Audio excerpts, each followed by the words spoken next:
AS sama DI, dua tersangka kawanan perompak yang beraksi di wilayah perairan Oki, tidak berkutik saat diamankan oleh anggota Direktorat Polair Polda Sumsel. Kedua tersangka warga Banyuasin ditangkap petugas di lokasi berbeda. Oleh petugas, salah sikok tersangka yaitu AS ditembak sikilnya karena berusaha melari ke diri. Juru aksinya para tersangka ini direwangi 3 kawannya yang belum ketangkep sudah mengawak senjata api rakitan, di mana sasaran mereka yaitu kapal nelayan Sinar Abadi dari Bangka yang baru baik habis jajo ke hasil tangkapan iwak. Oleh para tersangka, nahoda kapal diancam make senjata api, terus dikebet make tali. Selanjutnya para tersangka berhasil ngembek duit 90 juta rupiah hasil jajo ke iwak sama perhiasan emas seberat 5 suku.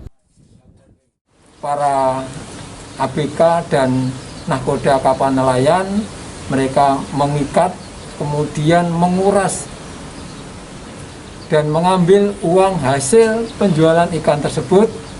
Berikut juga mengambil emas 5 suku dari salah satu penumpang. Habis ngelakukan aksinya, para tersangka ngelari ke diri dengan ngawak hasil kejahatan. Selanjutnya duit sama perhiasan emas hasil kejahatan dibagi rata. Salah sikok tersangka yaitu DI mengaku kalau aksi perompakan di otai kawannya inisial RS, di mana pada waktu itu mereka langsung mepet kapal, terus naik ke pucuk kapal lalu ngancem nahkoda kapal. Ruslan, itu seperti apa melakukan aksinya? Pertama saya naik kapal dan mendodongkan senjata ke nahkoda, Pak. Berapa senjata api yang waktu kamu bawa? 2, Pak. 2. Jenisnya cepek semua? Ya, pistol itu, Pak. Pistol ya?